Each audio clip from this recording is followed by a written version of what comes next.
We're going to do some abstract line art, and there's a few different ways that people do this, but I think if you're doing this for the first time, try to just start off with a line and build a few lines on the left of that like this.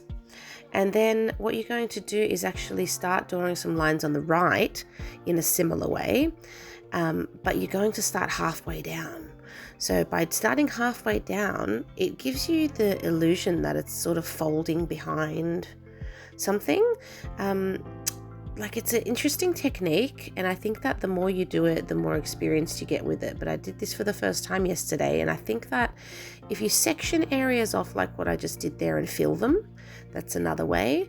But generally, to get this particular look, draw a couple of lines on the left, and then the next bundle of lines that you start them further down the original line, and then just fill the next part of that space.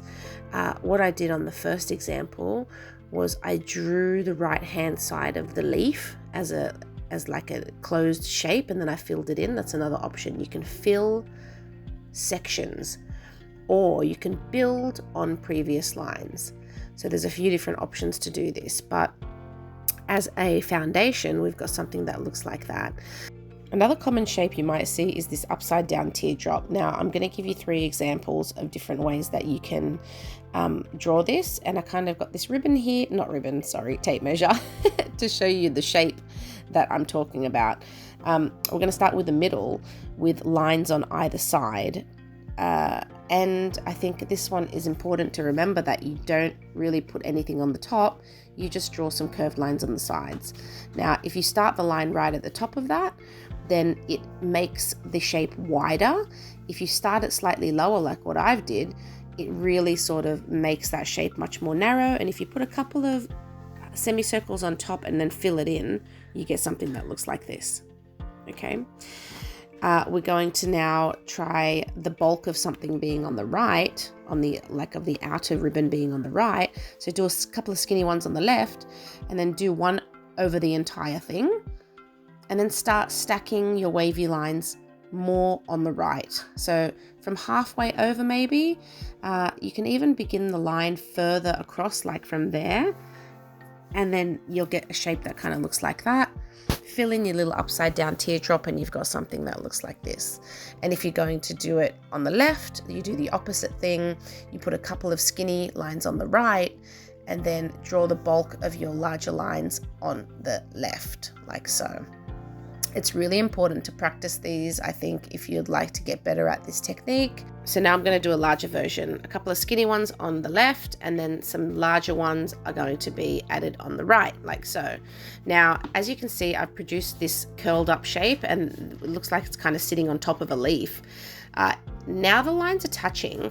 You can decide at this point whether you want them to look like they continue to touch, or whether you want it to look like it's behind that leaf.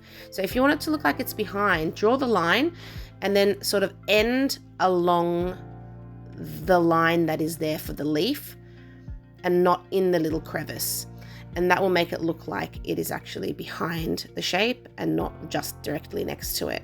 And then just fill in your little shaded or shadow area. I think this adds a little contrast, and I'm going to do the opposite on this side. So a couple of skinny ones on the right, one over the whole thing, and then the larger ones on the left. So it's going to look like this, and that's going to be tucked behind as well. And I'm also just going to spend a bit of time at the end making sure all of the lines are slightly thicker on the outside. I think it just gives a really nice bold look with the black next to the white. I've got a smudge on my page, so I'm just going to cover it up with this floppy teardrop looking thing. And then I'm going to add, I thought that it looked pretty cute, so I'm going to add a couple of more around the page. I'm going to go ahead and add a few more, just coming out of those smaller sort of openings on either side and down the bottom.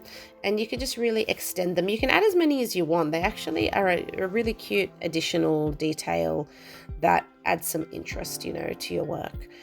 And this was a great little practice piece. I think it's really fun to learn new techniques and different ways that people actually get things done. There are some some things that I just didn't understand about this particular technique that I think I learned today. And one of those things, or two of those things, are that a lot of people do this by simply stacking the lines and moving in a very organic way from one line to another, and then just continuing on adding and adding and adding, and just like what I'm doing here. But for some other people, it's easier to draw a larger shape and then to section that shape off and then to fill those smaller sections. That kind of blocks it out, and it makes it maybe achievable task if you're just doing this for the first time, because it can be quite overwhelming looking at a blank page and then imagining a result like this. So I hope that you enjoyed this, and I hope that it taught you something, and I hope that you give it a try if you haven't already. Such a beautiful technique with some beautiful results. I hope you guys enjoyed it. Give it a go, and see you all next time.